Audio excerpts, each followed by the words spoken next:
Reckoning. I'm Matt Leck. With me, David Griscom. Hello, David.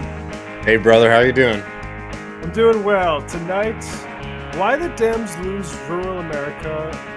We got Nick Bowlin of High Country News. We had a very good conversation with Nick, very smart guy. And talk about topics that we have become our bailiwicks here. Also, Madeleine Albright, all done. Not the awful influence that she's had, particularly on the national security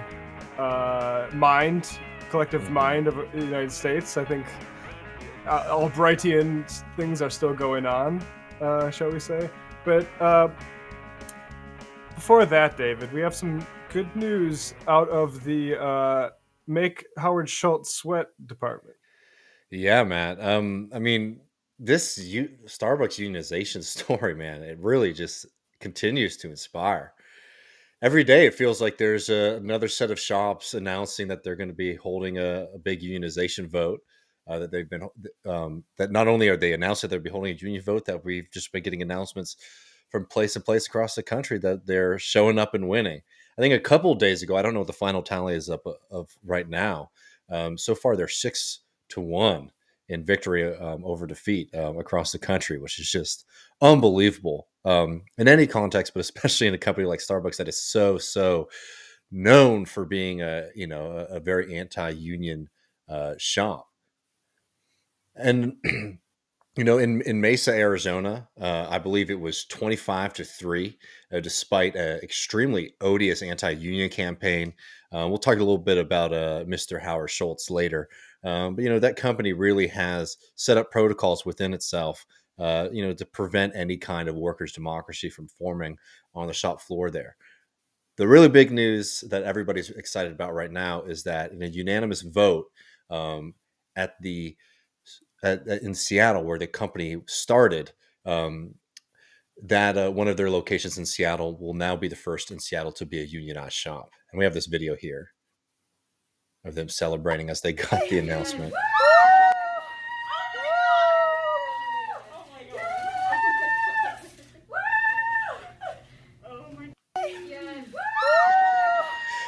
So yeah, this movement has really shown itself to be, moving from strength to strength. The NLRB has also refused Starbucks' attempt to clump together different stores. Now, remember, folks, that in the next couple of days, we're going to be getting information as to the results of what's happening in Bessemer, Alabama, where there is now a second vote, going on there after Amazon, another company from up there, broke the law and was preventing people from being able to express their democratic right.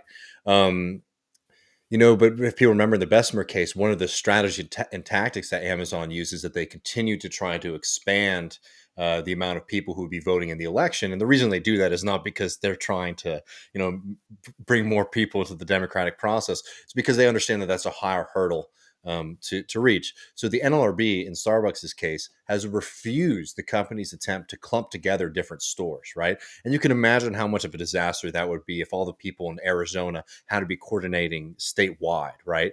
When there's no real resources or sort of organic community that has developed there. So that's a huge victory there. And not only has Starbucks lost that NLRB ruling, their losses are spreading, not just to the NLRB, but to the courtroom as well. Starbucks hired one of these really, really nasty but prestigious law firms called Littler Mendelson, which is a very notorious union-busting law firm. Starbucks, I believe, hired as much as 30 people from that law firm to come and help them fight the union process, which is a huge number if you're not familiar with how large those teams typically are. But even this law firm that is wicked, but they're successful typically, they are not having success in the courtroom, which really shows just how much momentum has been behind this campaign. Starbucks, despite these setbacks, Starbucks has been retaliating in full force. We've talked about this a lot on the show, but people need to be aware of this so we could find the best ways to show solidarity and make sure that this company knows that people are watching. some of the things that have been happening that Starbucks has been doing to try to stifle the unionization efforts has been changing the hourly work requirements. So basically, they're firing longtime employees because they've created new artificial hourly thresholds to be considered an employee. At Starbucks. And remember, this is a company that really presents itself as a place where, you can go to school, you can work a second job, you can, care for a child. And you don't have to have an expectation to work here 40 hours a week. Starbucks has completely evaporated that, very much so with the intention of being able to fire unions. So this is a piece in More Perfect Union about this lawsuit or this filing with the NLRB that has been put forward by the Starbucks Workers United Union. And let's just be clear on this hourly thing, because I think this is one of those PR things that Starbucks is really trying to utilize. There's no divine kind of law here. There's no kind of divine economic law that Starbucks is using. This is a deliberate choice to try to isolate and intimidate people who are wanting to pursue their right to be in a union. Starbucks also fired organizers for other nonsense, like showing up to work too early, right? Like, let that sit in for a second. People are showing up to work before the shop technically opens and are sort of waiting there for it, right? Very, very rarely in American capitalism do you get, fired for being too punctual. They're firing people for standing behind the counter to collect their belongings at the end of the day and not wearing an apron. Someone in the chat on the Griscom stream yesterday noted that some of the workers have been noticing these trends. And they've started to do things. They've noted that Starbucks has also started getting very strict about uniforms. So people have started to stash extra uniforms at work so that if anybody, might be, if there's a Starbucks official showing up, people know that they have an extra shirt or something like that to make sure that they don't get, fired or harassed by this company, because they're looking for everything that they have. And, I don't think we have to say this too much to people who watch this show, but, if you've ever worked service industry or retail, you get hired, they give you this big ass book of rules and regulation that nobody follows, certainly not management. But these are used as a pretense when it's, helpful for them to be able to fire people. Yeah, when it's time to cull the herd a little bit. I'd be curious, folks, working retail, because that's what I've been hearing too. Is now is what you hear about, like the labor shortage and people don't want to go to work, but I'm also hearing about way under staffing and Mm-hmm. leaning on the people who are showing up to work, and like squeezing your employees basically. So yeah. No, I mean, and we covered what was happening in Memphis, where they fired organizers there. We supported the GoFundMe campaigns to make sure that those people were taken care of. But Starbucks is very threatened by the successful movement. And the point is that they're threatened because this has been so successful. And I think it's important to note the tactics that they're using so that we as a community, can be finding ways to combat it. And also, really, Starbucks is a company that cares a lot about its image. It has always been a company that has tried to present itself as a kind of progressive, nice, eco-friendly corporation. So this stuff really does matter to them. And remember too, like the kind of arbitrary stuff, this is why we do this. Like, this is what this fight is about. This is the dictatorship of the bosses. Remember, the importance of being a union. It's not solely just for higher wages. That's really damn important. Being in a union is about being able to demand dignity and democracy so that people are not subjected to this kind of nonsense, right? Because at the end of the day, the things that they're letting people go for have nothing to do with the bottom line or the way that those shops are run efficiently. It's all about being able to target people who want to end the dictatorship of this corporation over their lives, and rather and create a kind of democracy on the shop floor. I just wanted to read a little bit from that filing about what they've been doing, particularly with the hours cut.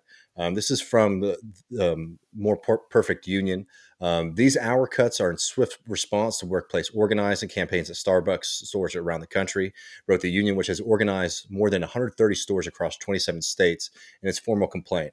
The complaint asked for an immediate injunction against the ongoing hour reductions and called for immediate halt on this practice. And on average, the people who've been surveyed here, people are losing like 2 to 15 hours a week at work, which is significant. They interviewed in that piece for a More Perfect Union, a pro-union barista named Sophia Lugo, who saw her hours slashed from up to 21 hours per week down to 5.5 hours. This is in despite Sophia offering all day availability 6 days per week, right?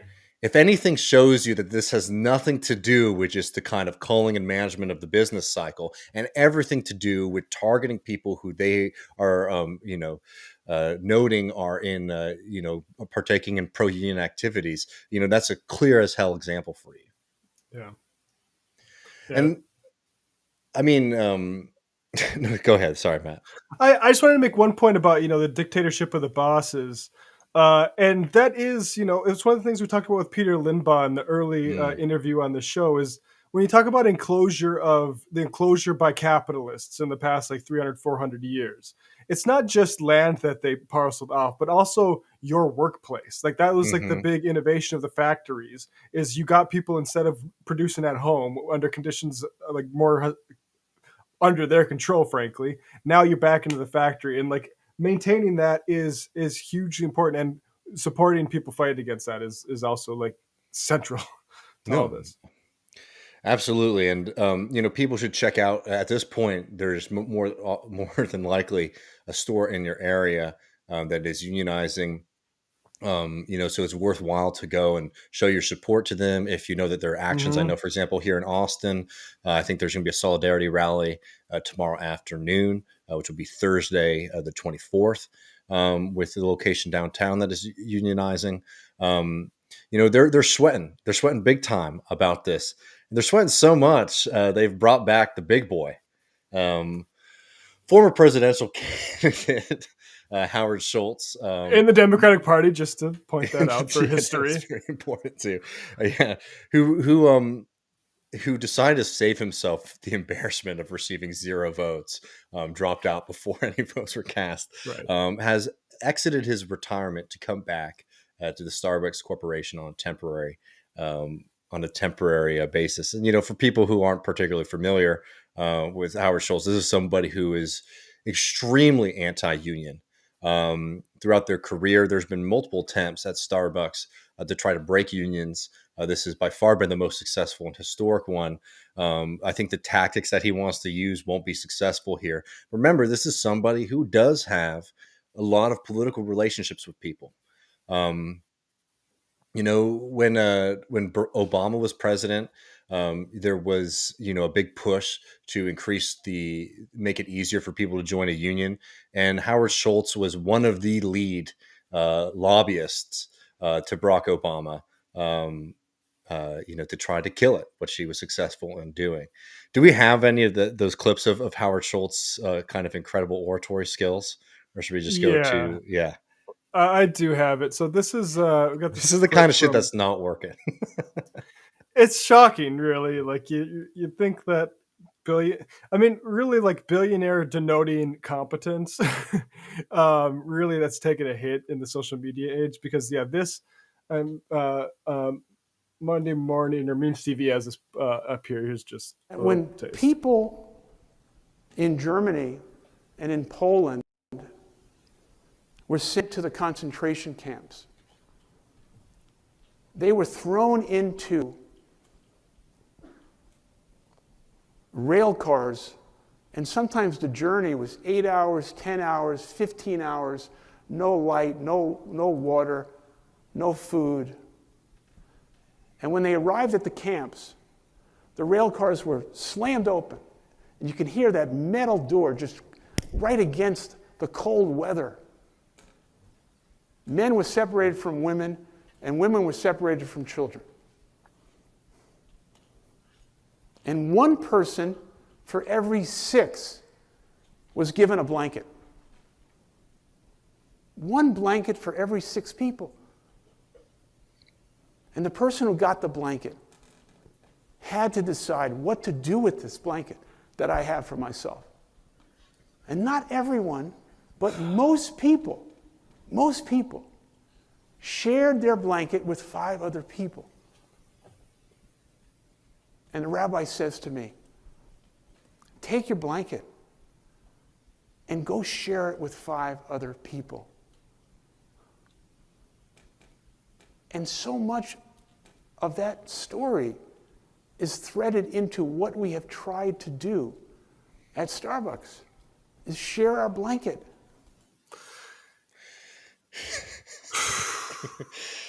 Lord to help us all. I mean, that's something else, and it should be noted. That video is from a little while ago, and that rousing speech actually convinced people that what they should do is join together as a community and form a union. I mean, look, we've talked. I mean, in lots of contexts, I think people are aware of like the use of the memory of the Holocaust for purposes like, say, an interventionist foreign policy, which that is a connection that's frankly a lot more clearly drawn, even if problematic. This one of just that horrible story, and then don't support a union with your fellow comrades. Like, I don't know why you're invoking this memory right now.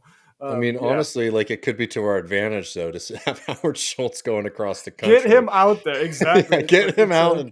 Get him out. I want him to talk to every single person who wants to join a union for Starbucks. He's like the Russell, like, you know how Russell Westbrook is kind of like too much of a liability. It's like, keep throwing him out there if you want the Lakers to lose. Like, please start Howard Schultz. But one of our heroes, and he's somebody who brought us all together, Bernie Sanders, welcomed Howard Schultz back, and we have this letter here. I think it's very perfect. It's very much Bernie Sanders.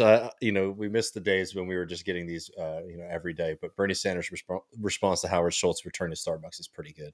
I'm going to pull up the letter. We can just read the first bit of it, or can you read it? I can read it. Yeah. Okay. I can maybe make it a little bit bigger. No, this is one of those things I can't make bigger. But basically it says, as you prepared, dear Mr. Schultz, I'm not going to do Bernie.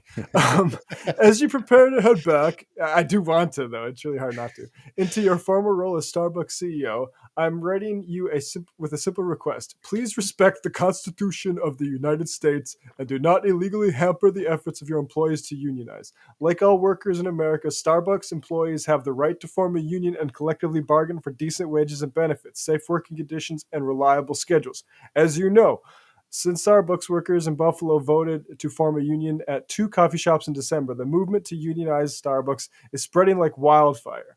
To date, workers have successfully voted to form unions. I'll just note that's what they call the prairie fire, the North Dakotan populace spreading like wildfire. So I do like that metaphor. To date, and I'm sure that's been used many, many other times. To date, workers have successfully voted to form unions at 6 Starbucks locations. Further, employees at more than 140 other Starbucks shops in 27 states have filed petitions with the National Labor Relations Board to hold union elections, which will take place in the coming weeks and months. I mean, this paragraph's good too. Instead of obeying the law, I'm deeply concerned that Starbucks is engaged in a massive union busting campaign led by outgoing CEO Kevin Johnson.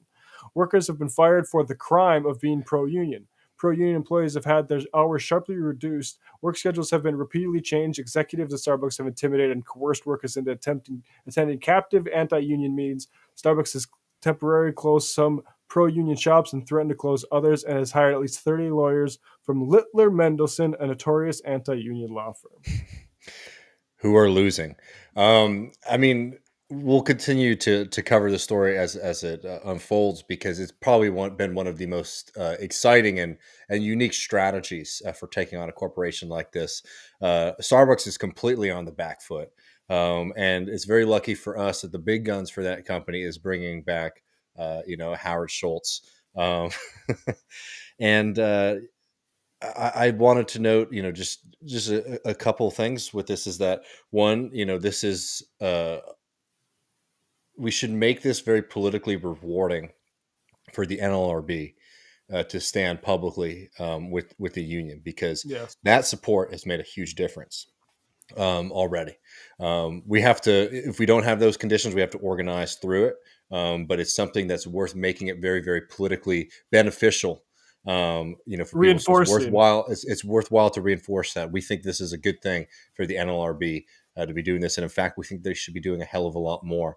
And also, remember that everybody can do this, And it takes a lot of work and strategizing. But 2 years ago, people would have thought would be completely Yeah. insane to organize at a Starbucks location.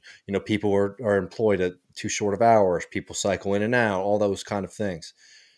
It's never easy, but being able to understand your local conditions and finding ways to build something, that's the only way that we're going to change this thing. Like, we can't just sit and say like, well, it's hard, so we can't do it. So that, and also for us on the outside, this is a really important time to show up for folks, because people have sacrificed a lot. Because for all of these wins, there have been people who have been targeted and have lost their jobs, and Starbucks should never be forgiven for that. And us as a larger kind of left-wing community should be out there showing support for folks, however we can, who are making those sacrifices for their comrades, friends, and coworkers. Absolutely. Well, y'all, we got a hell of a lot to get to, so we might dive in. We're about to release this conversation with Nick Bowlin on how the Democrats have lost rural America, breaking down also the class structure of rural America, and starting to try to chart through different ways that the left can think about this, that we can start doing the kind of organizing that we need to be doing. Nick's a brilliant guy. As I say during the interview, read the piece in Drift Magazine, one for the analysis, and two, because if you just check his works cited in it, it's actually a very phenomenal list of good left-wing history and theory books. Later, we're going to be talking about Miss Albright. Matt will be telling us about what pins of hers he would like the most. And we'll also be talking about Henry Cuellar and Nancy Pelosi finally standing up for the real Texans. So see you on the other side. Oh, shit. And sorry, we got to pitch the bonus. We got Matt Mcmanus joining us this Sunday. He wrote an incredible piece in Jacobin. He did us all a huge favor. Yeah. He read everyone's least favorite lumpy anti-Marxist, James Lindsay's new book on Marxism. He reviewed it very fairly, probably as fairly as one. Matt is is smart as hell, and he's also a very nice guy, I have to say. And he was very fair with a book that would be very difficult, for example, for me to give a fair-minded review to. So we're very much looking forward to having him sort of break down the main arguments in that book. That'll be released for patrons on Sunday. Yeah, exactly. I'll be paging through race Marxism. I mean, but that's what you have to do with these guys. As Ben Burgess says, you have to give them an argument, because the first thing they want in this this engagement is to say you didn't read it, or you're being unfairly You're too scared to read it. Exactly. And that's not a reality, right? The fear is actually on the other end, where Jordan Peterson can barely get through the fucking intro to Marx. Jordan Peterson couldn't read even the intro to the Communist Manifesto. To be fair, I don't think Derrida did either, but that's neither here nor there. Yeah, well, don't. To be honest, don't get me started on those guys, because that's where I tapped out. It's I don't understand. Did some get lost? Is French just a really difficult language to translate, or? For people, Derrida wrote this book on Marx that is just so funny. For people who don't know Derrida is somebody that fucking James Lindsay tries to tie, and Jordan Peterson tries to tie to Marxism all the time, which is just so absurd. But Derrida wrote this book on Marxism right before the Soviet Union collapsed. And it really is just the first 4 chapters are just him talking about ghosts. Because the opening line of the Communist Manifesto is that a specter is haunting Europe. So Derrida just riffs on that for 5 chapters. So, I feel like there might be some similarity between him and Peterson, at least when it comes to some of those things. But I don't want to get the Derrida people mad at me. We could get to this. We should get to this interview. All right, folks. Yeah, we'll see you on the other side of this. It'll be in about 50 minutes with some Madeleine Albright clips where I defend the woke mob and show that the goodness of the American spirit has always been there. It's just been suppressed and, scolded by Madeleine Albright into being pro-Saddam Hussein. All right, we'll see you in a little bit, folks.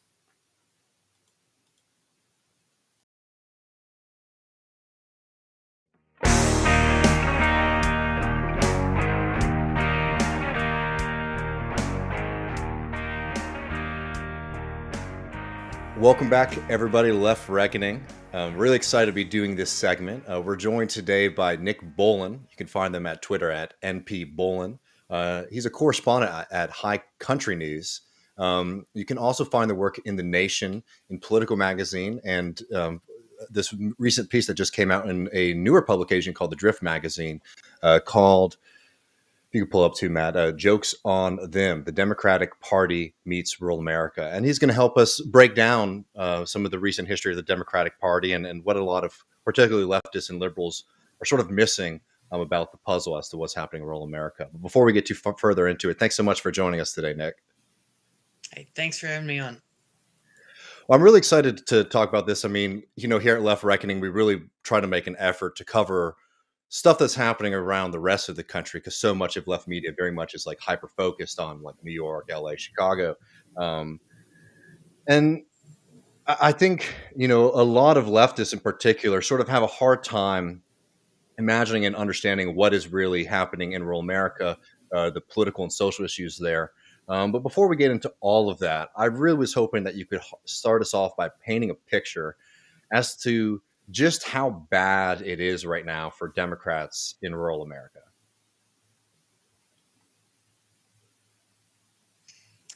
Yeah, I mean, I after the last election, it's kind of hard to overstate, and I think there's been a lot of there are a lot of conversations about the Republican dominance in rural areas, and I think one thing that sometimes gets left out is just how recent that is. I mean, I rural areas have trended red for a while, but there are examples really recent. 2010 Arkansas had 2 Democratic senators, and I in my story I brought up areas like northern and western Minnesota, which was really strong Democratic farmer labor, the state Democratic Party, the DFL, really strong DFL territory for decades up until 2016 in some cases. But yeah, I mean, I think that the most recent exit polls that I think it was Pew Research data, Trump got more than 65% of the rural vote and more than 90% rural counties in 2020. And there's I don't think there's any evidence out there that shows that that's going to get better. I mean, it could conceivably get worse in 2024 at a national level. Although I guess at a certain point you would hit rock bottom. But yeah, it's not good for the Democrats. And you note, and this is something I've experienced in my life as well. You note at the beginning of your piece in the Drift magazine about how there is a kind of political culture. Like you open up with this story about being in a rodeo, and the butt of the joke is Hillary Clinton, if I remember correctly. And you note that the politician can change, but the assumption is that everybody there is very happy, seeing these national Democratic figures sort of made fun of and brought down a couple pegs.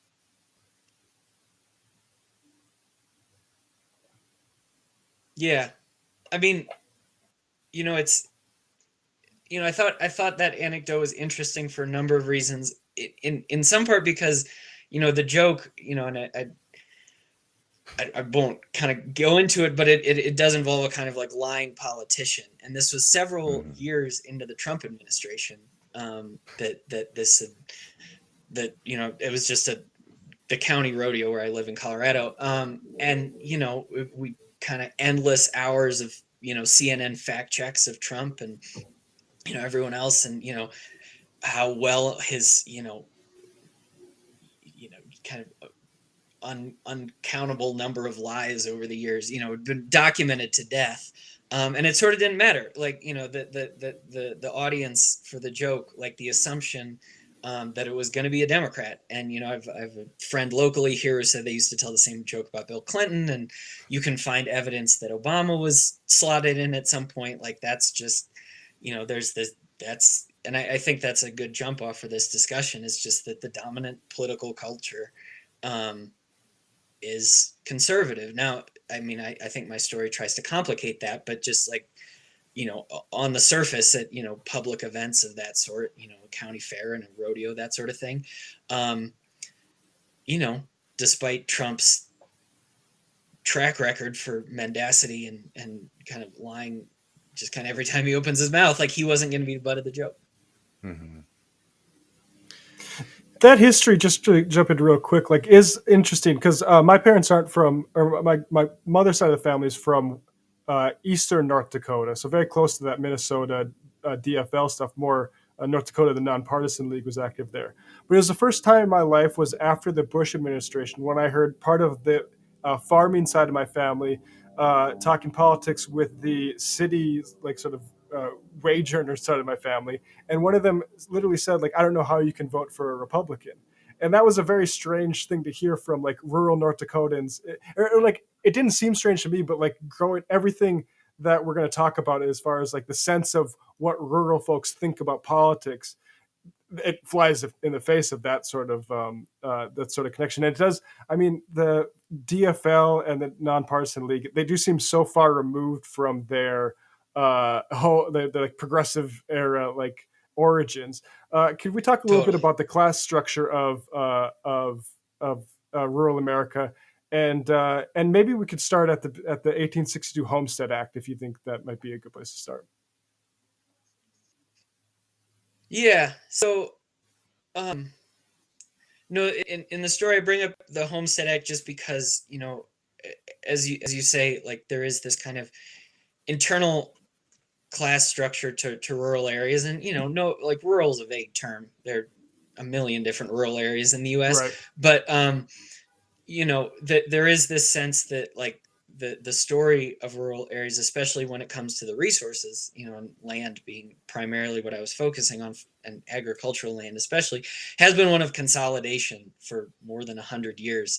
And you know, if you're always just talking about like culture war stuff, you're missing this, you know, kind of monopoly and corporate capture aspect.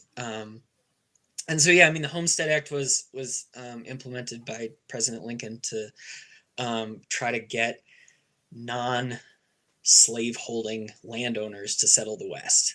And, you know, so it was during the Civil War, and parceling out 160-acre chunks of land. And, you know, so on the one hand, there's the, to make the land available for settlement, you had to kill off and remove all the indigenous nations that were there in the first place. But then, you know, in the West, especially,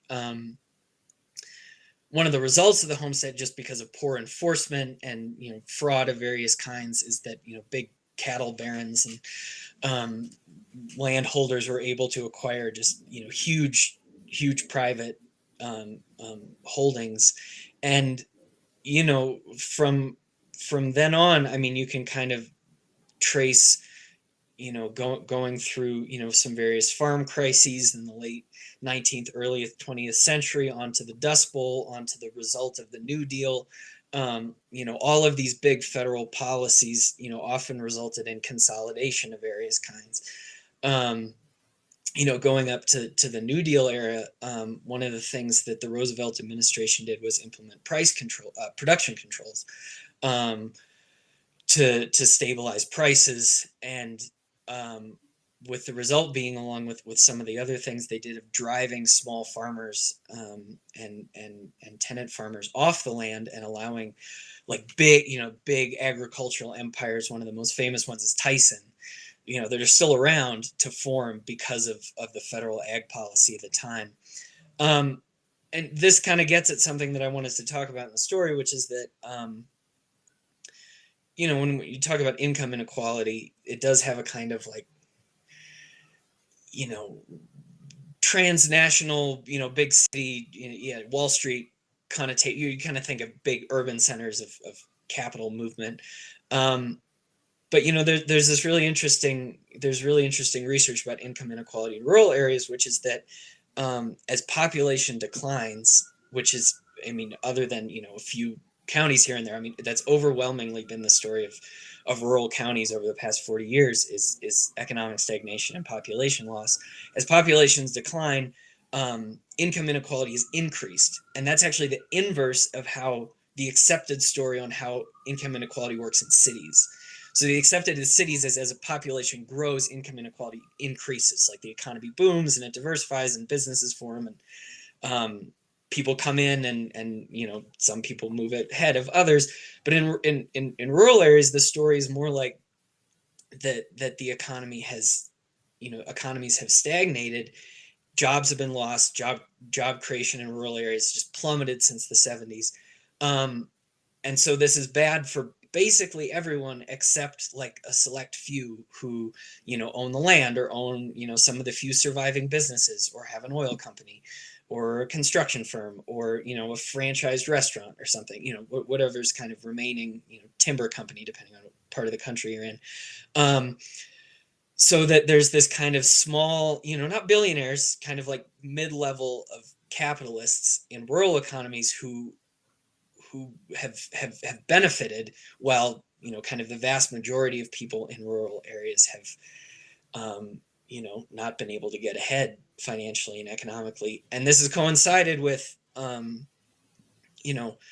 this isn't just rural areas, that voting trends, if you're lower income, you're way less likely to vote. And there's a lot of impoverished rural areas, and so there's all this evidence that class of people who kind of held the resources that remain in rural economies is more likely to vote, but then also via things like the Chamber of Commerce or PACs or getting elected to the county commission or something like that. They're overwhelmingly responsible for like the political constitution of rural areas, like what we tend to think of as their conservative bent. And because Republican policies of deregulation and the like have benefited them. So when we talk about the rodeo and stuff like that, when you go to a rodeo in Western Colorado, the people who are at the rodeo tend to be landowners. So I that's anecdotal on my part, but I think that ignoring that kind of internal class hierarchy, that there's this local class of gentry, which is, I think, is a good word for it, because it's associated with landowning rural folks, historically. If you don't understand that they are more like that, it's weighted towards them, the kind of political makeup of these areas, I don't think you're getting a full picture of what the politics of rural America are.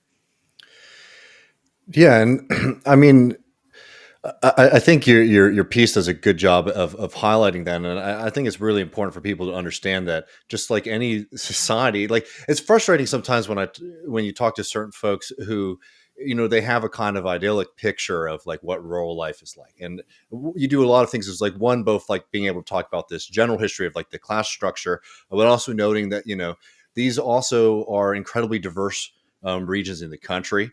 Again, like a lot of times people just sort of imagine a kind of small white farm owner, and that's not generally the case all across the country. But there is that shared experience, right? As you know, of like of loss. And I think the really important political nugget to pull out of there is that, well, that's something that you can appeal to, right? It's like people have seen their community start to decline. There's certain people who have done very well during that decline versus others. But you can at least say, well, these things that used to exist in our communities have gone away. We've seen people have to leave the community, et cetera. And like you have a kind of shared common experience that you can draw upon politically, even if there is a kind of, growing gentry class. And I think most importantly is just like every other part of the country, is that, the non-voter, especially if you're interested in doing class politics in this country, like the non-voter becomes a really, really big puzzle. And just, to add some reading for people who are interested, there's a really great piece in Catalyst journal called Behind the Republican Party Crack-Up by Paul Heidman, which sort of breaks down a lot of these relationships between, who the typical Republican voter is, what the actual class interest is there, versus, for example, wealthy voters in the Democratic Party. And like, again, like that's a group of people who very, very much benefit from, the accumulation that they've been able to enjoy over the past 30 to 40 years. They're not multimillionaires. They're not living in larger cities. So they don't want to have that kind of same direct government influence, but they want the government to basically protect them and their interests. And you also cite Patrick Wyman's piece, American Gentry, which is phenomenal. People should really read that. And also Corey Robin's, really great distillation of like what conservative thought is. Or you won't understand conservative thought until you understand, that you have to have lost something. Mm-hmm. Yeah, that book is so good. It was kind of crazy to come across it and be like, oh, someone said what I was like circling around, perfectly already. Yeah. No, I mean, I think one of the things about the Corey Robin quote is that I found so compelling was that, he kind of balances, he kind of toes the line that I saw correctly. It's like, okay, so people can have lost things and still be ahead in, if like, so someone could have lost half their family farm, and that can feel like, this enormous, blot on their life that has shaped them and, made them kind of, remember the past fondly in a way that makes them a conservative. And so it's like, there's a real loss there, and there's still a landowner, which is like very few Americans can ever hope to be, whether it's a house or, a farm. And so, you can't deny that, like, some people who have these grievance politics in rural areas, like on paper are, enormously privileged and on top of the heap, and yet feel these grievances in a way where, like, there might actually be something that happened to them where the loss is, I mean, there's a real loss there. And, I talk about an example of a real person who, had lost part of their family ranch and has some of these characteristics. And it's like, okay, you still own part of the ranch and there was a loss there. And that's just complicated. But, that's, it's descriptive of a lot of people in rural America. But then, as you say, like, if you're just picturing small farms everywhere, like, that's just realistic. I think I cite a statistic from the census. There are more people employed in, manufacturing, care, and I forget what the other sectors are, but it's a couple. It's not or all of the other sectors employ more people than farmers, than there are farmers in rural America today. So, just focusing on landowning elites is, an important part of the economic puzzle of rural America, but you're ignoring literally millions of people, if that's all you're thinking about.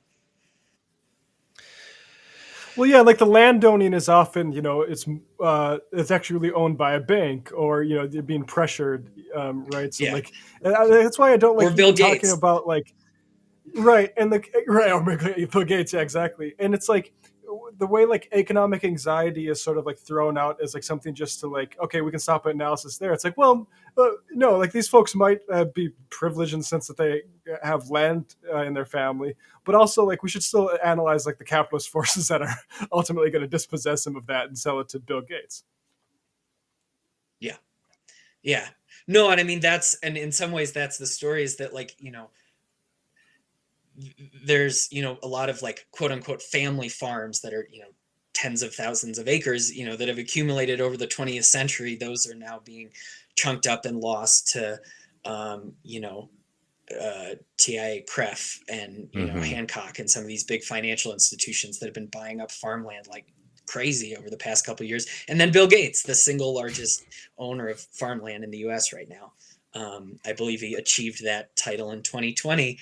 And, that should, Bill Gates is an investor, and I don't know why he's doing it, but like, I don't think it's that hard to figure it out that, climate change is going to dramatically reduce the amount of arable land globally and in the US over the next 50 years. And you might as well own as much as the food system as you can. It's going to be an investment in an increasingly scarce resource. And that, I think I remember when that statistic went out, it did kind of make the rounds online about Gates, but that feels like one that needs more attention. the accumulation. Yeah, there.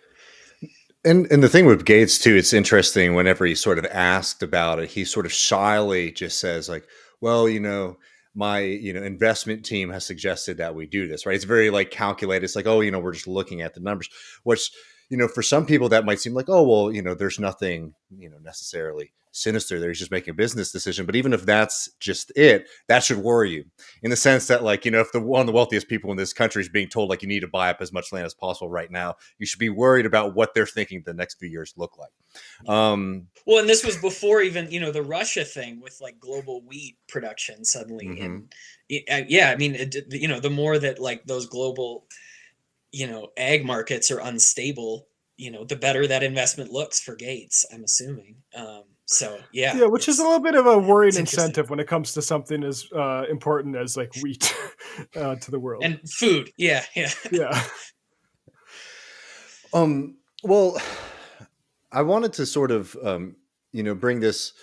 We're going to talk about Obama in a little bit and what he represented, because Obama is an interesting case where like you actually start to see some form of gains, and as you noted at the beginning of the segment, it hasn't always been this way that Democrats have struggled so dramatically in this part of the country. And also I also just have to add too that like it is interesting though that as you see dispossession of folks, the way that is being translated has been into this more kind of Republican conservative movement where like in Texas, for example, after the Civil War, you saw this massive repossession of small family farms, primarily by British and Northern capital.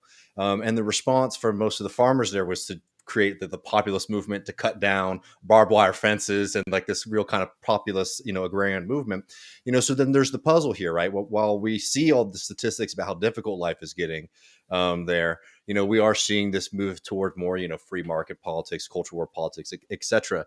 Could you sort of break down how you think, in the past few years in particular, the Democrats have responded to their losses? Because I think like the general kind of common sense thing that you hear on MSNBC is like the Claire McCaskill thing is like the Democrats have gone too crazy and too radical. We need to return to moderation. Funny from somebody who, was a loser recently. And the second one is like this kind of search for like rural authenticity, right? If you just wear the right Stetson, you roll up your sleeves in the right way. I mean, Beto's now driving around in a pickup truck around Texas, right? That's going to be, the silver bullet. I mean, could you talk about how you would categorize the response over the past few years to this crisis? Yeah. I mean, there's definitely, you can think of a number of figures on the more moderate side who have gained a lot of attention, basically saying, the Democratic Party needs to, appeal to moderates or you're going to lose rural areas. And, I think that, McCaskill, John Tester is still, and Tester's an interesting figure because he can be really progressive one minute and then not so much the next. And I'm trying to think a few others. But yeah, I mean, there's definitely, I think a lot of that critique of the party, there does have this kind of like authenticity card comes in.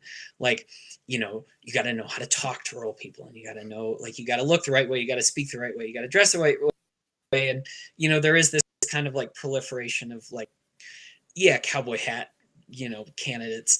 And like, it's not exactly new, right? And either, Reagan riding around on his horse and stuff like that. Like this has been, it's just politics and politicians playing dress up. It's been a thing for a while, but it does seem like, there isn't a great coherent strategy for reversing these losses. And so, when it's like kind of like getting the cosmetics right in the absence of like a more tangible organizing strategy, it can look a little weak sometimes. And the example I bring up in my story is so I live in Western Colorado, and Lauren Boebert, the far right member of Congress, she's my congressional representative, and the district isn't that red. I mean, it elected her, but it's about 52% of the vote. And, there used to be kind of a sort of Democratic candidate that would do well in Western Colorado, often Hispanic, you know, from kind of like long-term like ag families. Obama's Interior Secretary, Ken Salazar, his brother represented this district for a while. So, you know, it's not out of reach, I guess is what I'm saying. But, you know, so Boebert won, and, you know, she's not much of a representative in terms of like getting stuff done for constituents, but definitely kind of just like inflaming Twitter wars whenever she can. And so, you know, I think the Democrats saw this as a potential flip, and they put in all their cards behind this kind of rising star in the state party named Carrie Donovan. Very, you know, pretty progressive candidate from a ski town, big fancy ski town called Vail. And I you know, I thought it was interesting when I was starting to research this story is that, you know, she has all these, you know, accomplishments which were part of her campaign, but her first campaign video was like, I am a rancher. And it was like her in a barn jacket and a cowboy hat, riding a horse, you know, tossing hay bales. And like her family does own a ranch, but it's this kind of like fancy, like fuzzy Scottish cow ranch, like outside of this fancy ski town. And like the point isn't to like pick apart her ranching credentials. Like, I'm not a rancher. Like, you know, I sit in front of my computer and type things. Like, you know, like that's not the point of this, but it is like when you make a claim like that, you're opening yourself up to like when you make an authenticity claim like that, you're opening yourself up to like being scrutinized. And it was like you could just kind of feel like the attack ads writing themselves. And then Colorado redistricted, and her home was actually never in this district.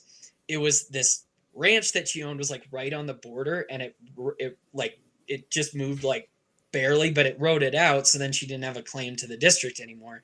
And you can legally run if you don't live in the district, but you know, it just made it that much harder. So she dropped out. And now the party hadn't, like, it was just her. Like they were, you know, she was raising millions of dollars. Elizabeth Warren had endorsed her. You know, the primary was kind of cleared for her, and then she's out. And Boebert, you know, doesn't really look like is going to face much of a challenge now in this district that like conceivably should be competitive. And she's not, like, doesn't seem like that strong of an incumbent, but you know, here we are. And you know, it's just one anecdote, but you know, I think there are multiple examples over the past couple of years of, you know, Democrats kind of finding like what they thought was the right candidate running against, you know, some Republican who had some holes in their, you know, candidacy and the Republican cruising. And I don't have any advice, right? Like, I'm not a party strategist other than like, it's not working very well, whatever they're doing now.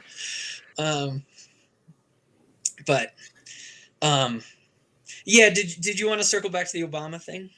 Yeah, I mean, because I think that this is really important though, because you know, Obama did make some pickups, you know, particularly talking about, you know, the meat industry and making promises to rural America. And you note this in your piece that, you know, there's a lot, you know, and again, like this mirrors Obama's presidency with a lot of other groups too, unfortunately. But, you know, there was a lot of high hope for how that would end up. And, you know, and unfortunately, you know, a lot of those hopes and dreams didn't end up materializing. Absolutely. And this is, you know, it kind of gets at my point about like, if you ignore, you know, issues of monopoly and class structure in rural America, you're not getting the full story, because Obama had this kind of very good and specific anti-monopoly, anti-consolidation plank for rural America. And the story was, you know, the chicken packing industry is enormously consolidated. The big four companies control more than 90% of the chickens grown in the U.S. today. And that was true then as well. And, you know, Obama ran on a plank of breaking up some of these monopolies and also trying to prevent similar consolidation in beef, which was rapidly getting more consolidated, but wasn't nearly as much so as chicken. And, you know, I mean, he lost a lot of red conservative states, but, you know, you don't need to win that many to, like, knock over the Republicans' kind of built-in electoral college advantage. He won most of the Rust Belt. I think all of the Rust Belt, actually. Won Iowa. I think he lost Missouri by like 0.1%. Just like real gains in what we would consider now just like out of reach states for a Democratic presidential candidate. North Carolina. And, he did try. I mean, the ag secretary of the time, they proposed some rules to strengthen a anti-monopoly act that was passed in the kind of Gilded Age, progressive reform from the Gilded Age in 1921. Would have given, it's called the Packers and Stockyards Act, and it would have given the USDA actual power to kind of crack down on monopolies and allow farmers to speak out about unfair contracts and other abuses from the corporations without fear of reprisal. And he held these big kind of like public meetings around the country. And I talked to this kind of independent ranching advocate who remembers going to one in Fort Collins, Colorado in 2011, and just like thousands of people there with actual hope that this might be an administration that would try to do something. And it should be said that the fact that it didn't succeed wasn't all on Obama. There were a lot of Republican senators and House members who represent rural areas who blocked this, in interest of corporate interest side of things. But yeah, I mean, they did not push it.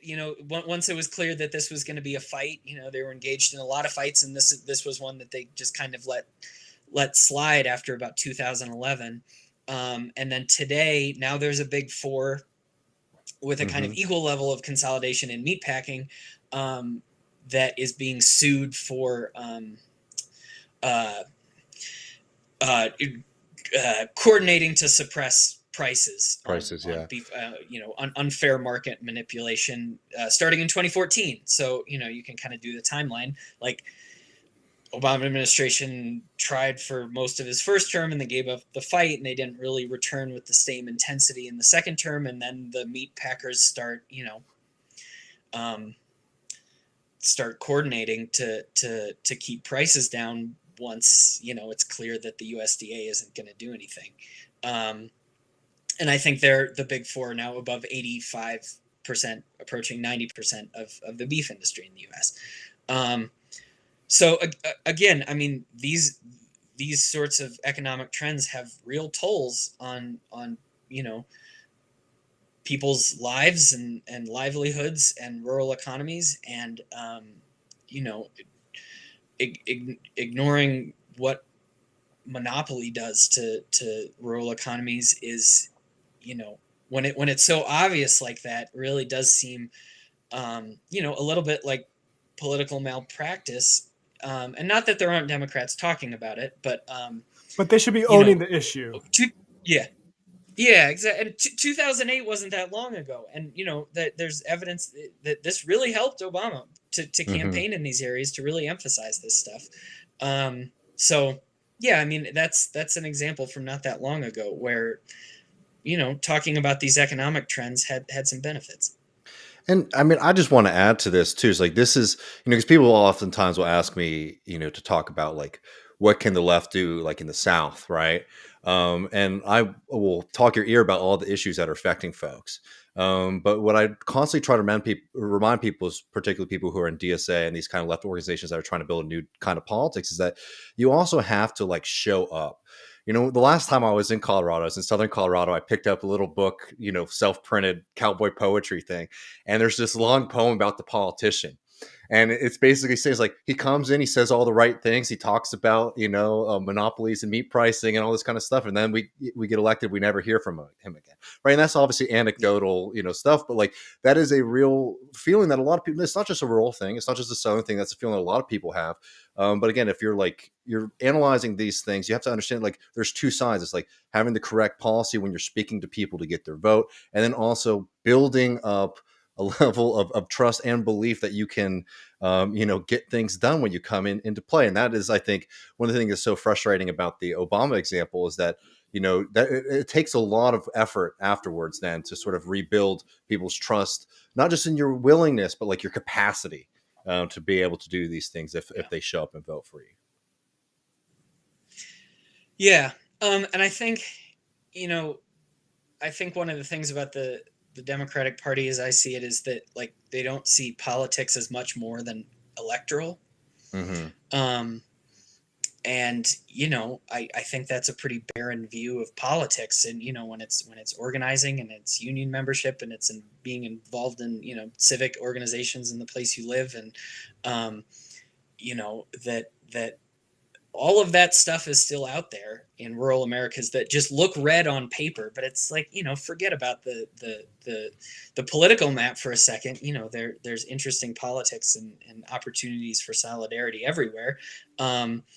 You just, have to maybe put some of your assumptions on hold. And I mean, this, to your point, like, this is why I think I wanted to emphasize that, that this gentry class is so important for understanding the politics of rural areas, because, if it's so clear that there's a system in place that doesn't benefit you, why vote at all?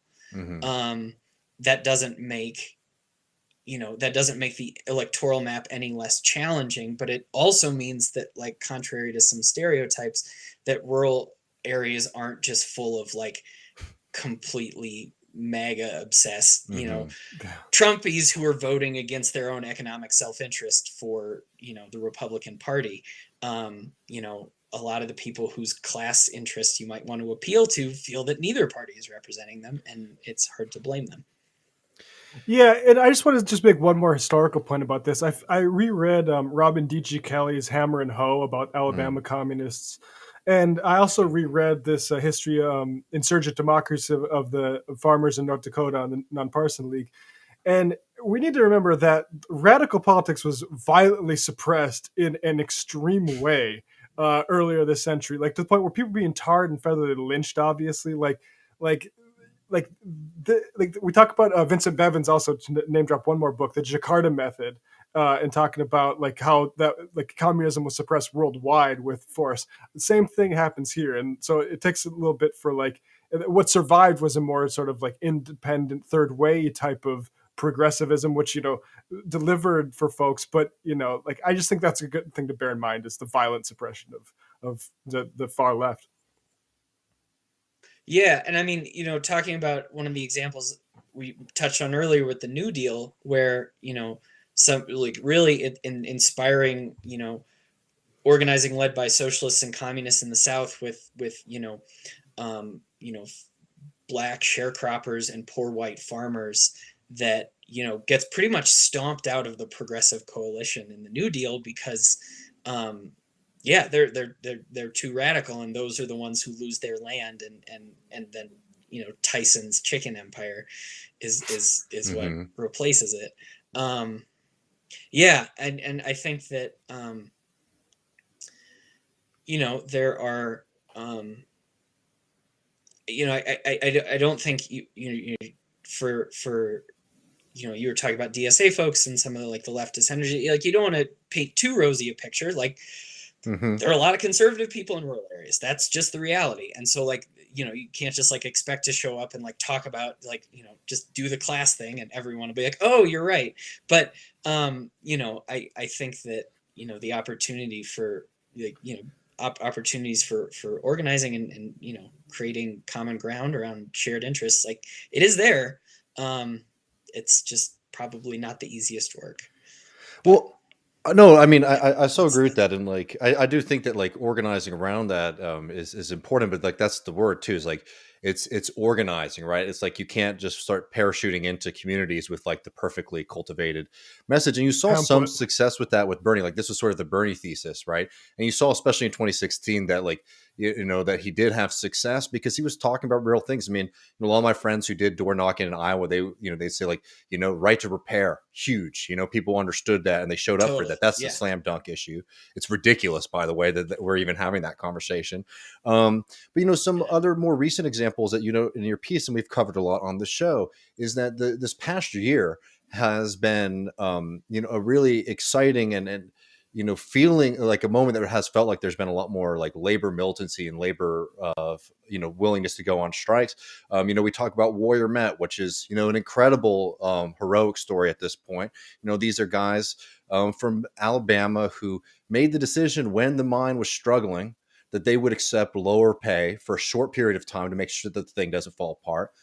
The owners sell it to like New York City based capitalists who then make record profits and refuse to budge on contract negotiations with the workers, right? These are guys who are showing up in Manhattan now and protesting outside of capital firms, right? That's like really incredible. One, courageous, and two, as an image, that's something that you should, like, people on the left should be able to uphold. Frito-Lay, Kellogg strikes, like a lot of these big strikes that we've been talking about have been happening in rural areas, and yet for the most part, except for the expected Bernie Sanders good video on it from time to time, have been very largely unaddressed certainly by the National Democratic Party and even by some left candidates.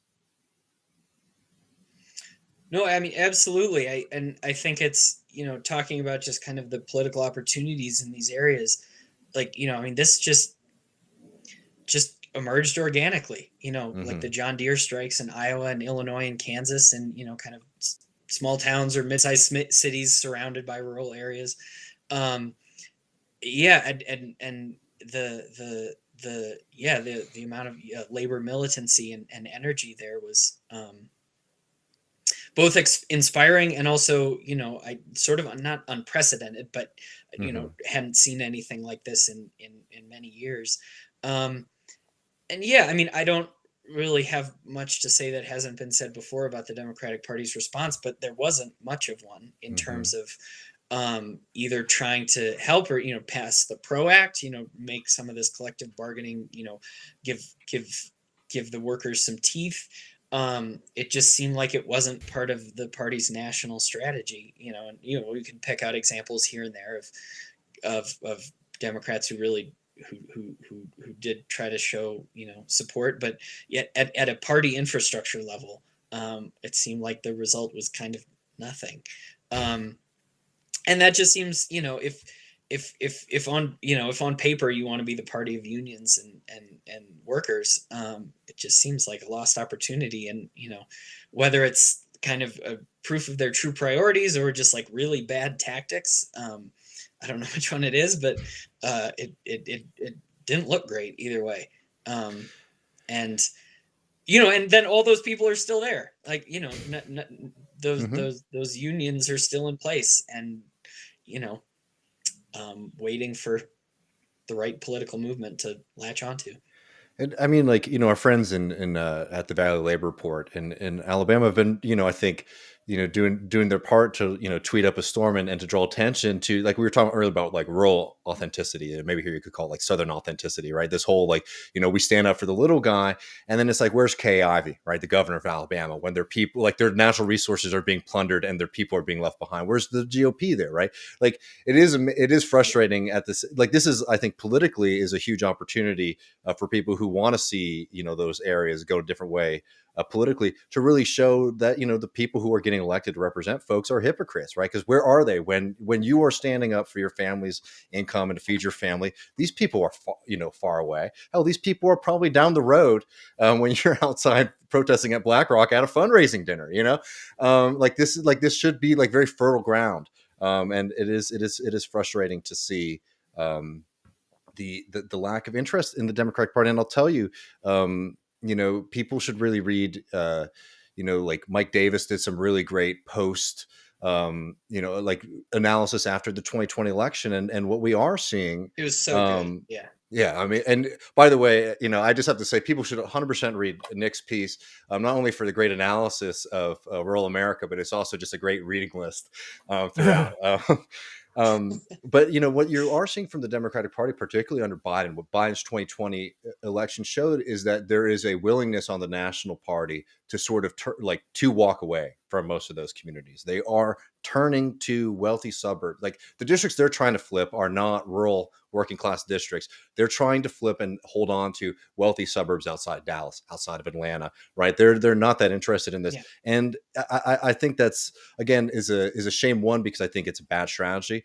And two, I think, it's really damaging to people, because what that ends up doing is leaving behind lots and lots of folks who we need to be standing in solidarity with and fighting against the same forces that you're experiencing if you live in a more urban area too. Yeah, absolutely. No, and it was one of those things that, that a lot of these, they have specific rural manifestations, but they're not rural only. One of the studies that I cite in the story is that I think it's from the Institute for Local Self-Reliance, that one of the great similarities between economically dispossessed rural areas and economically dispossessed areas of large cities is that they both have a lot of dollar stores. So, these like predatory corporations that, tend to pop up and kind of target and take money from poor people. They're seeing the same economic forces in, a poor part of a large city and, an unpopulated poor rural area, and, afflicting them with the same, awful excuse for a store. And that was one of the, I don't know. I just found that overlap very telling. And then to your point about the strategic thing, these elections in Virginia last fall, seems like the suburban gains that the Democrats made under Trump are kind of tenuous. And so, what's the, if it's bad politics and bad strategy, I don't really see what the point is. Well, I think it's the intentionality. Like I was listening to a basketball podcast and they were quoting some executive, which saying some sort of CEO speak, which is like, you can tell a lot about an organization by the way that they're comfortable losing.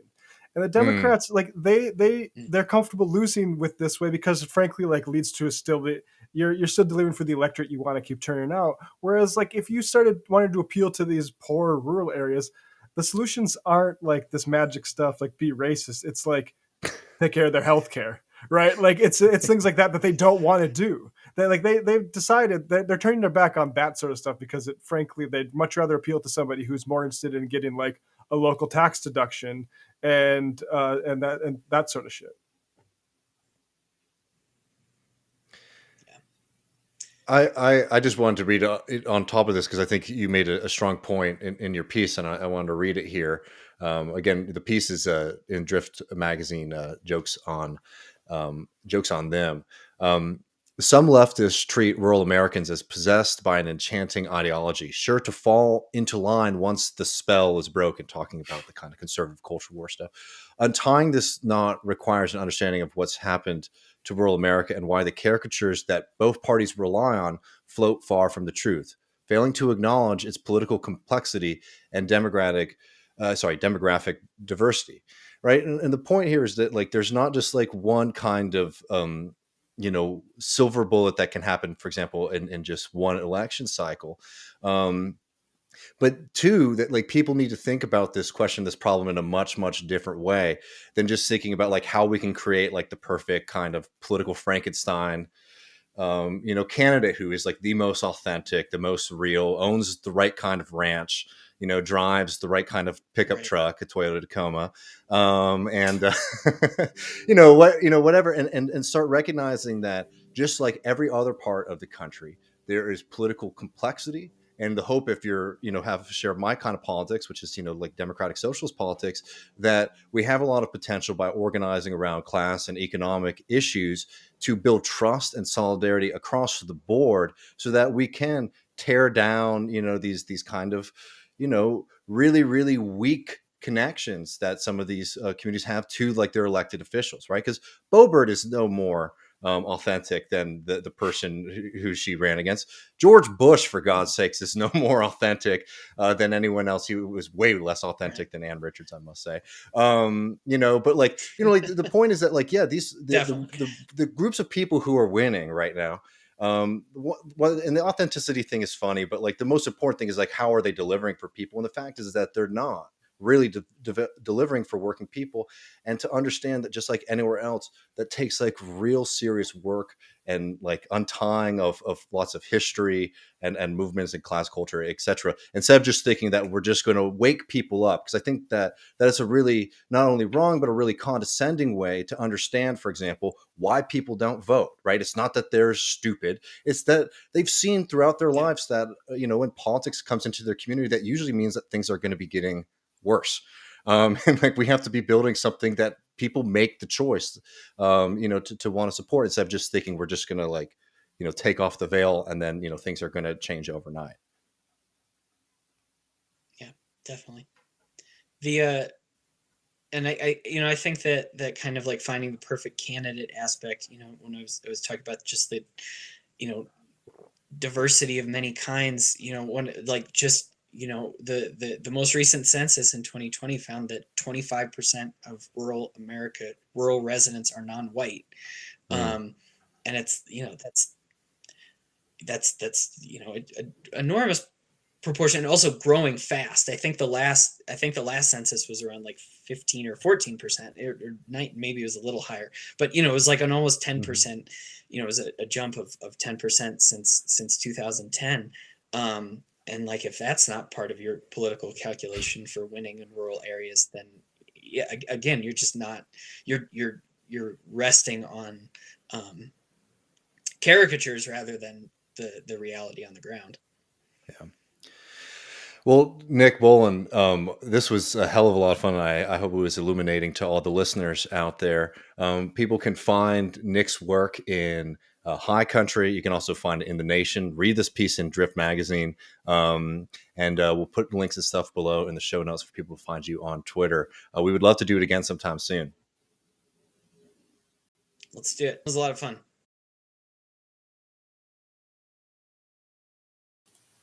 All right, you're unmuted, David. I was just saying, hell yeah, Nick was great. Yeah, I really enjoyed that, and yeah, the High Country News is very good. And I will note that David and I did switch hats before the show, so we were. It was a little bit too much of a red hat parade going on. Yeah, I'll just sample it for folks. This is what it could have looked like, which was. I was saying to Matt before the show, it's like I feel like you can finally like very comfortably wear red hats again in public. Oh yeah, I mean, people mistaking you. I mean, maybe less so in Brooklyn, but here there's still like a little trickle for a bit. Yeah, I didn't see a whole lot in North Dakota in my time back, but people don't like losers, man. That's we like the ones who win. A one term. That's why I don't know. I don't have the clip, but he was on with Stuart Varney. Mm-hmm. That was awesome. And you saw that. I only saw him talking about the YMCA.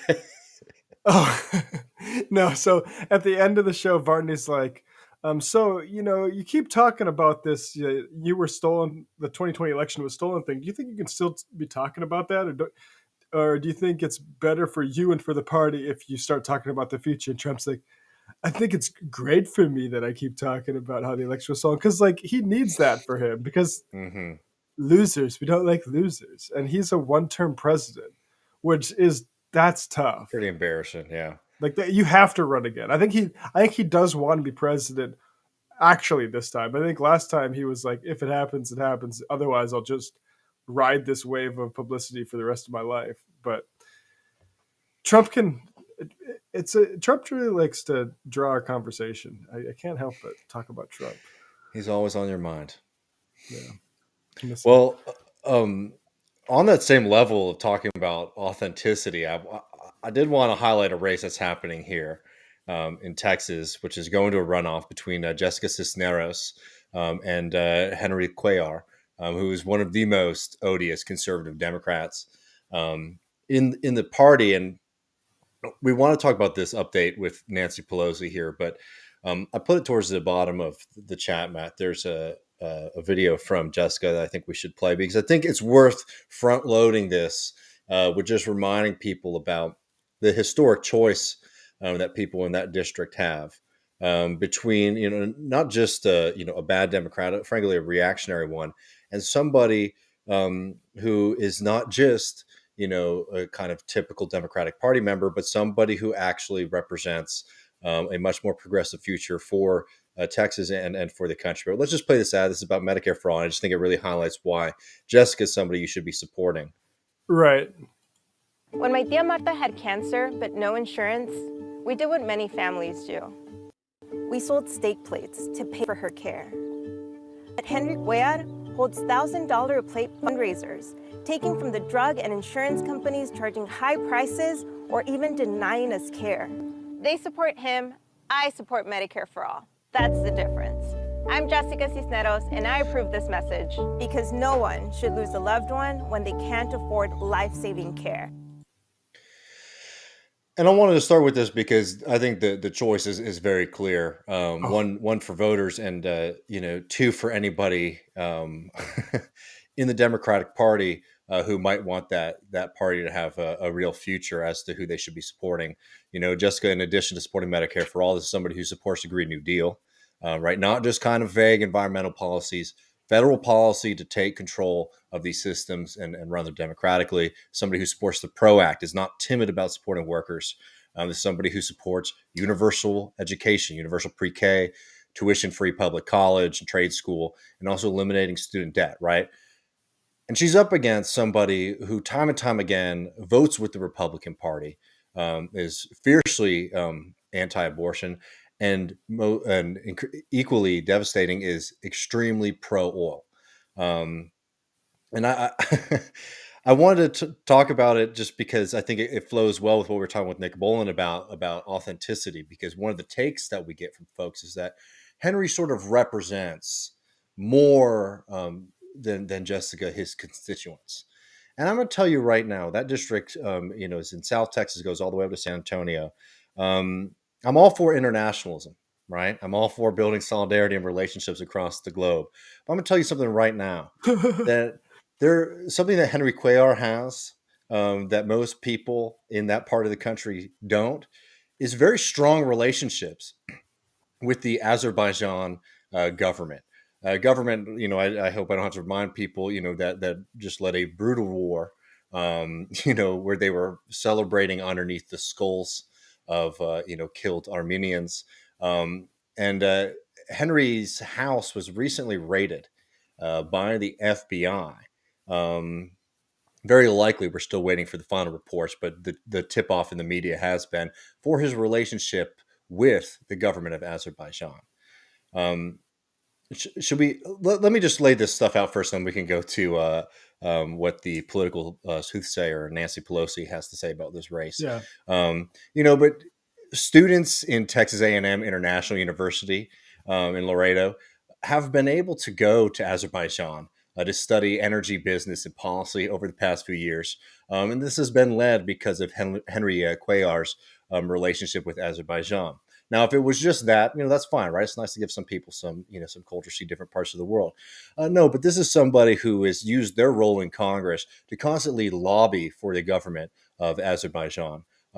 Most notably, in the recent crisis, and this is from The Intercept, reported by Li Fang and Ryan Grimm, Cuellar, a co-chair of the Congressional Azerbaijan Caucus, continued to promote Azerbaijan's interests. Following the devastating Armenia-Azerbaijan war in 2020, fought over the disputed region, Cuellar petitioned his congressional colleagues to ensure that any humanitarian aid for the conflict would be provided through the government of Azerbaijan or United Nations organizations, and not given directly to Armenia. In this raid, what has been the focus of controversy has been not just Cuellar's relationship with Azerbaijan generally, but most importantly, with state-run oil companies in Azerbaijan. Now, Cuellar loves gas, right? He loves oil, and he seems to have a real soft spot for oil that is produced in Azerbaijan. He has been one of the lead proponents pushing for Azerbaijan's Southern Gas Corridor project, arguing that this is in the U.S. national interest to support, to support more pipelines in that part of the world. Him and his wife has traveled to the country. He's brought other members of Congress to Azerbaijan. He's very, very close with an organization that's based here in Texas called the Turquoise Council of Americans and Eurasians, which is a Texas-based nonprofit. Most notably with this gentleman, Kamal Oksuz. I apologize if I am mispronouncing that. But this is somebody who has now come clean and has pled guilty to federal crimes when it comes to hiding the source of funding for these congressional trips. So these congressional trips were presented as if they were initially approved by the Ethics Committee of Congress. It turns out that around $750,000 was spent by oil and gas interests in Azerbaijan to basically promote more and more connection between the people of the United States and Azerbaijan, right? This, again, I'm all for internationalism, right? But the Azerbaijan government is an extremely corrupt and violent one.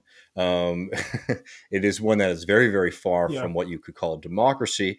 And Cuellar's relationship with this government just reeks the high heaven of somebody who's completely bought out. Now, you would only have to look at his voting record to recognize that. Yeah. But the more that comes out to sort of, substantiate the claims that this guy isn't acting out of just a kind of general, let's all hold hands and, build an international community. This is somebody who is much more motivated by dollars and cents to the devastation of his community in South Texas. Yeah, that's the thing. There's two elements of this, and because we are not proponents of anti-corruption politics, we think it is a substitution for the real class politics that are needed. But there are two elements of this. One is if the country you're dealing with isn't one you should be taking money with. And then two, do your domestic politics suck? And he is, like you said, one of, if not the worst Democrats. And there's a baseball concept called wins above replacement, which I think helpful to think about how much you should care about voting if you can vote in a certain election, which is the replacement level is the normal level. So just say your average pitcher or your average Democrat that you could just get if you had to replace somebody who got hurt, for instance, or got thrown in jail for corruption with Azerbaijan. That is, Cuellar's below that. Cuellar just replaced by a general Democrat would be an improvement. But Cisneros is actually a step above the average Democrat. So this is and this is why maybe we zip a little bit ahead to why leadership isn't super helpful for unseating this absolute I don't know what you call Cuellar, but bad guy. I think that's fair. Well, let's talk about Nancy Pelosi. And if you could pull this Texas Tribune piece, Nancy Pelosi paid my hometown a visit today. Oh my God! To say what she thought about this race. Nancy, this is Texas Tribune here. The scoop comes from Patrick Civic. I'm sorry if I mispronounced it. I can't read very well from here. But Nancy Pelosi affirmed support for United States Representative Henry Cuellar after FBI raid, primary runoff burb. And, so there was the initial election. It was extremely close. And Jessica and Henry are in a runoff election that I believe will be held in May. So Nancy Pelosi is flying over here to talk to folks about the issues. And the issue here is that she thinks we shouldn't be supporting somebody who supports Medicare for All, the Green New Deal, PRO Act, etc. And rather we should be supporting somebody who is the most conservative Democrat in Congress, somebody who constantly, we talk about Joe Manchin a lot, but this is somebody in the House who constantly is running interference against all of the basic, we're not even talking about good, lefty, socialist, social democratic policies. We're just talking about the basic kind of things that Joe Biden wants to get done. This is somebody who is constantly a thorn in their side. And she's showing up here to say that she thinks that people should be supporting Cuellar over Jessica Cisneros.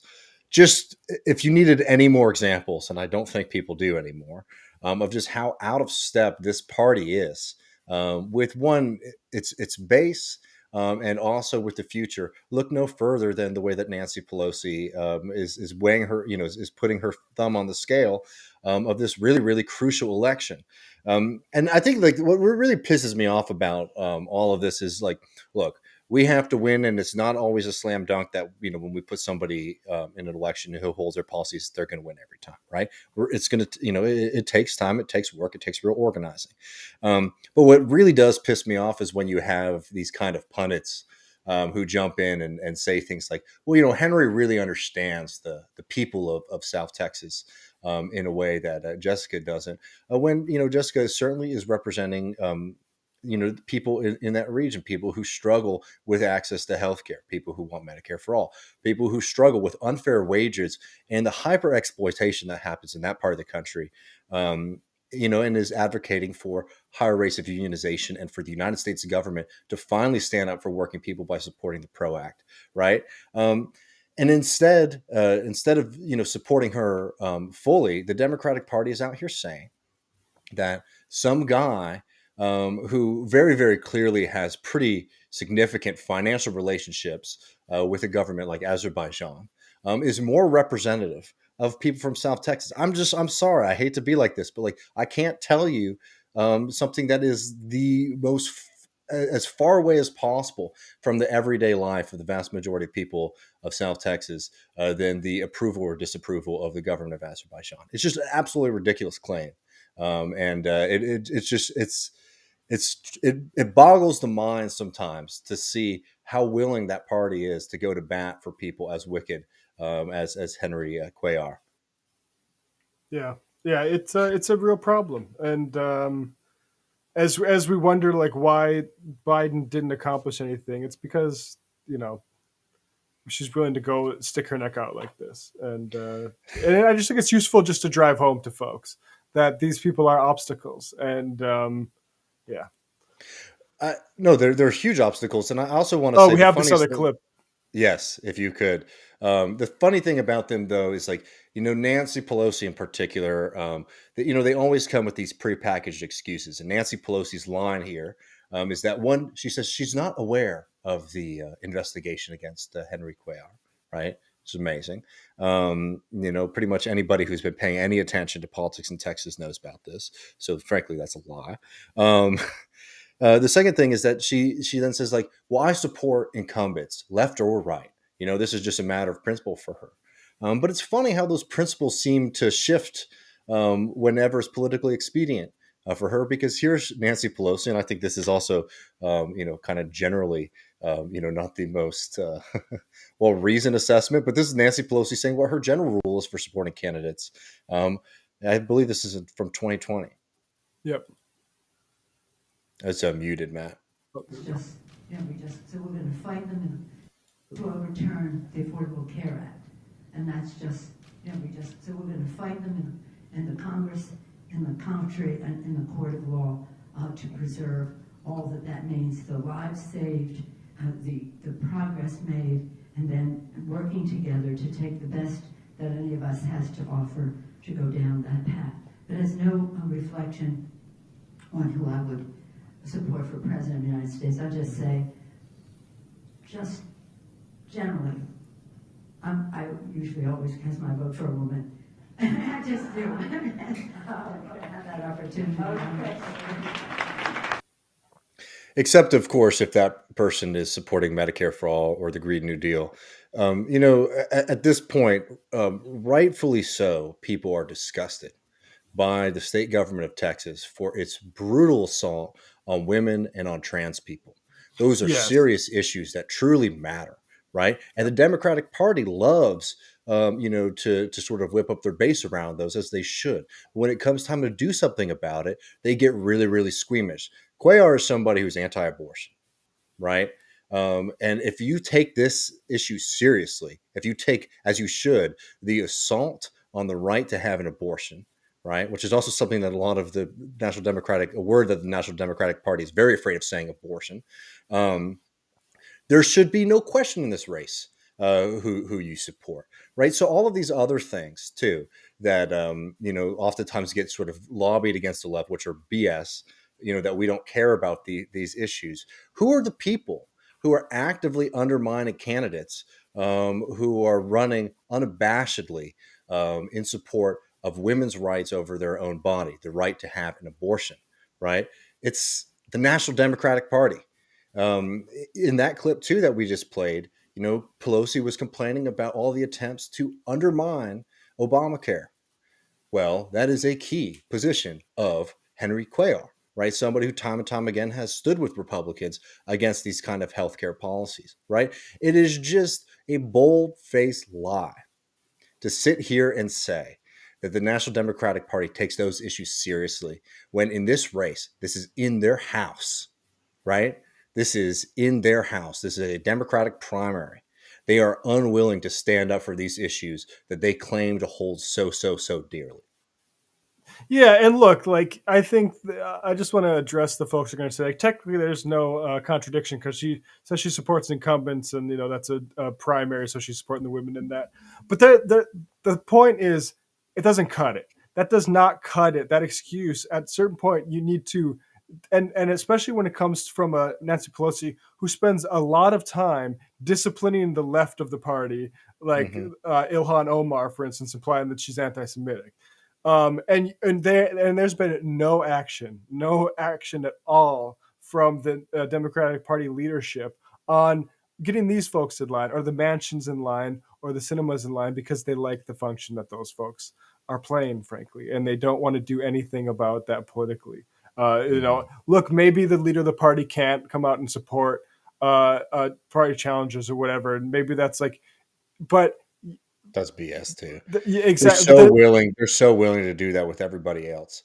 It's exactly. Policy. There's got to be action. No, I know what you're saying, but I'm just saying, like, it's policy at the end of the day. They are much more comfortable with conservative and reactionary Democrats than they are with people who are actively wanting to change the status quo and actually start to deliver on some of the kind of vague promises that the Democratic Party puts forward, right? The Democratic Party has been running, for example, on doing something about abortion for my whole life, right? And time again, they have the power to do something and they don't. In this race, if you take this seriously, these are extraordinary circumstances, we're told, right? But not extraordinary enough to stand up against one of the most right-wing Democrats in the party. Who's also a legal liability. Who's a legal liability, who very, very likely could stand up in the general election, even though that's a district that is considered to be relatively safe for the Democratic Party, could potentially have this legal liability continue to grow, potentially making him have to step down or drop out and opening up the door for a Republican. I guess calculus-wise, it probably doesn't make too much of a difference if it's a Republican or a Democrat in that seat when it comes to vote, just given the way that Cuellar votes. He time and time chooses the GOP over his own party. I mean, it's just a joke, absolute joke of a party. And that's why it's really important to support, these kind of grassroots movements. And Jessica's campaign, which has been very much funded by small donations and people, instead of oil money and shady foreign governments. Yeah, absolutely. Well, you want to talk about another legacy of the Democratic Party, one that is officially a legacy now, Matt? Yeah, so let's do a little bit on Madeleine Albright on the day of her passing. I'm not the person to fully historicize Madeleine Albright. I'll be looking forward to the usual publications doing their obituaries. But there is a clip going around, which is one of the beautiful things about social media, is frankly how we can properly memorialize people who had an absolutely catastrophic effect on the world. And one of those is Madeleine Albright. So I got a couple tweets here. The first one is just from Lawboy, who puts it, I think, pretty succinctly here, saying, R.I.P. Madeleine Albright. From being a refugee to creating millions of them, she truly embraced the full spectrum of the human experience. Is what put there. But this is the clip that everyone has been posting on social media, and this is from this time by Alan McLeod of Mint Press News. And he writes, as Secretary of State in the 1990s, Albright oversaw the U.S. starvation of Iraq, an action which killed 1 million people, including 500,000 young children. Successive UN diplomats resigned over the matter, claiming it was a genocide. And here is just that, and run the 60 minutes gauntlet here with copyright, but here Oh, yeah, I didn't even is think about that.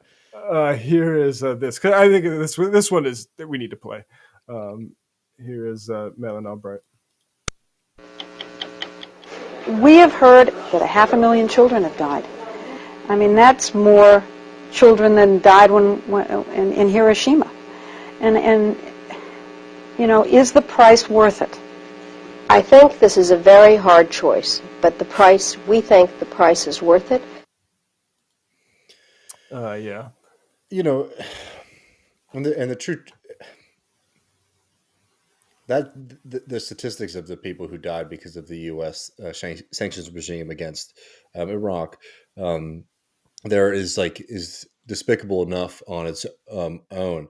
And the real tragedy is then following that clip a few years later, the United States would only continue its terror campaign against the people of Iraq. It's horrifying to think, what generations now have experienced. Children, mothers, fathers, and children experiencing death and destruction, for the vanity and for the U.S. policy goals of a few people from half a world away. It's truly despicable. Yeah, I mean, this is why I'm frankly happy with what we've emphasized with Mike Preisner and Carl Bayer about the sanctions lately, because I think like this stuff is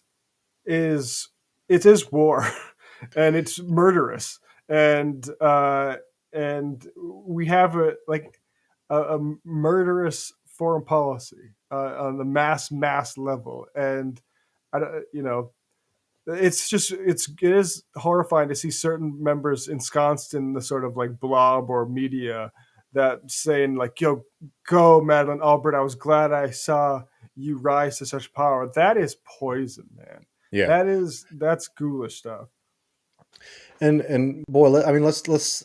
I just want to break this down a little bit, for people who are unfamiliar, about exactly what these sanctions meant for the people of Iraq. To be fair, for the historical record, Albright did not impose these sanctions, but in her role as a U.S. ambassador to the United Nations, and then later as Secretary of State, which is the capacity that she's being interviewed in that clip, she spent the majority of her career maintaining those sanctions.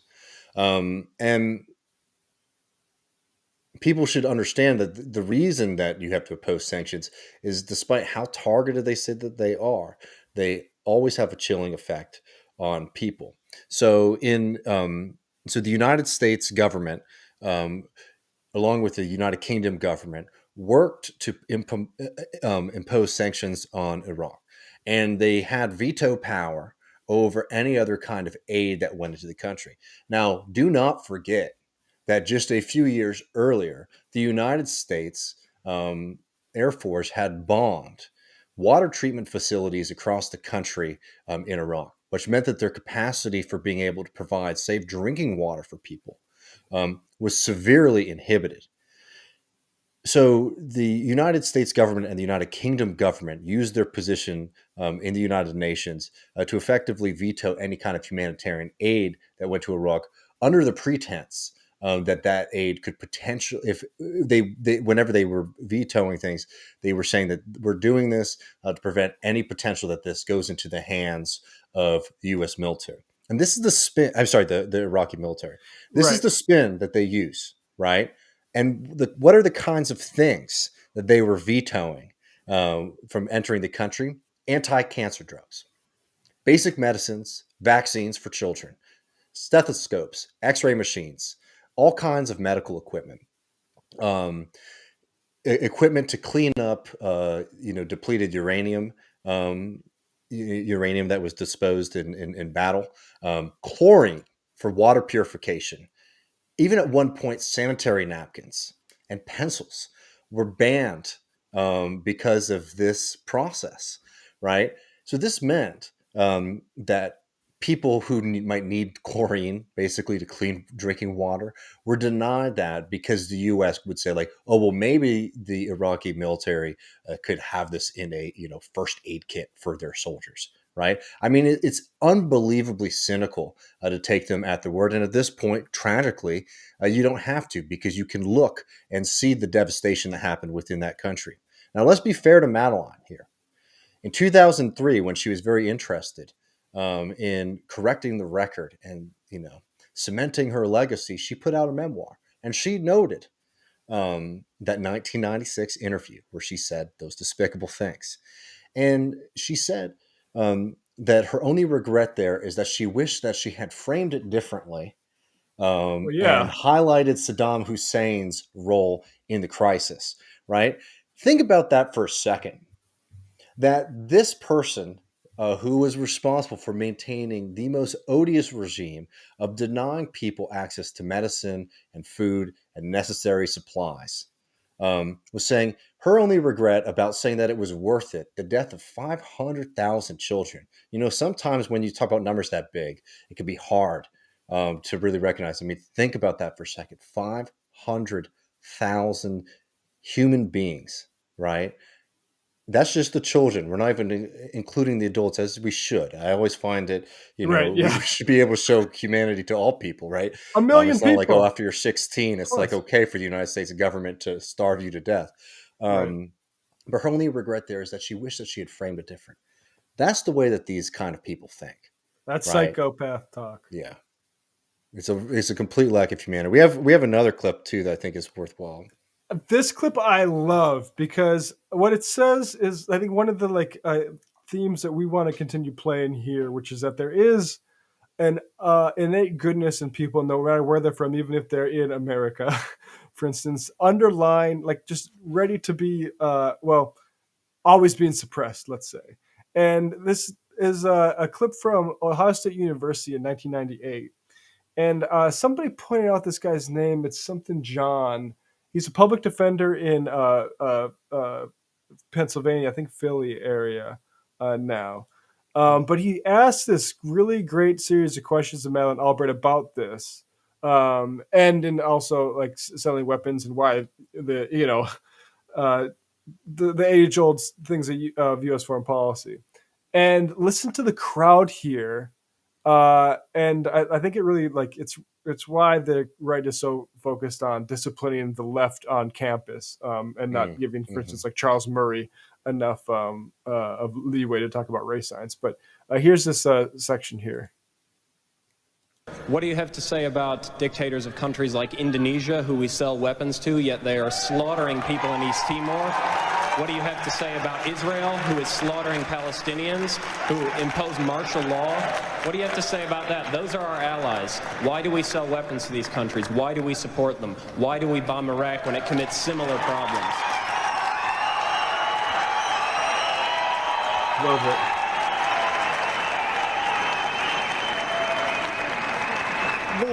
There are various examples of things that are not right in this world, and the United States is trying.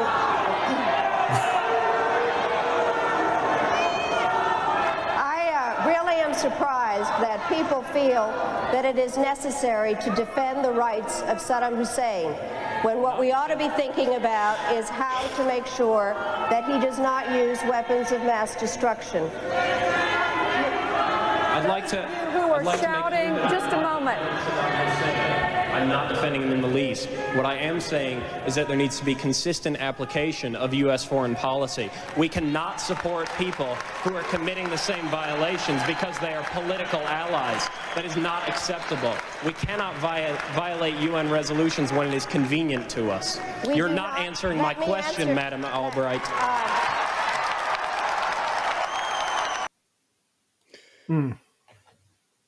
And I mean, and that's the same old tactic. I mean, that's media training for people in power.